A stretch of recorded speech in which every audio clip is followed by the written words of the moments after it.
যে ব্যক্তি সূরা ফালাক, সূরা নাস এবং সূরা ইখলাস এই তিনটা সূরা সকালে এবং সন্ধ্যায় তিনবার করে পড়বে, যদি সকালে পড়ে সন্ধ্যা পর্যন্ত যাবতীয় হঠাৎ বিপদ থেকে বেঁচে থাকবে। হঠাৎ বিপদ, ধাপাস করে কোনো বিপদে পড়বে না ইনশাআল্লাহ।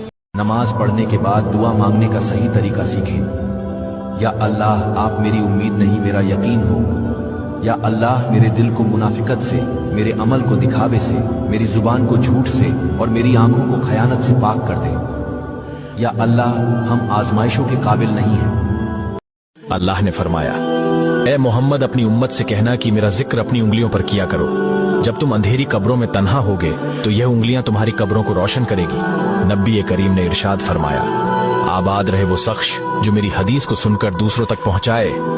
मेरे नब्बी ने फरमाया कि जो पढ़ेगा ला इलाहा इल्ला अंता सुबहाना का इन्नी कुंतु मिनज जालिमीन 3 मर्तबा पढ़ के ये दुआ कर लिया। आपने फरमाया कि ये यूनुस अलैहिस्सलाम की वो दुआ है जिसकी बदौलत अल्लाह ने उनको मछली के पेट। কবরের আযাব থেকে বাঁচার দোয়া। কবরের আযাব থেকে বাঁচার দোয়া বেশিরভাগ লোকই জানেন না। যারা জানেন না তারা জেনে নিন এবং ভিডিওটি শেয়ার করে অন্যকে জানিয়ে দিন, এতে আপনারও অনেক সওয়াব হবে। সুবহানাল্লাহ। দোয়াটি হলো আল্লাহুম্মা ইন্নী আউযুবিকা মিন আযাবিল কবরি। সহিহ বুখারী হাদিস নং 1307।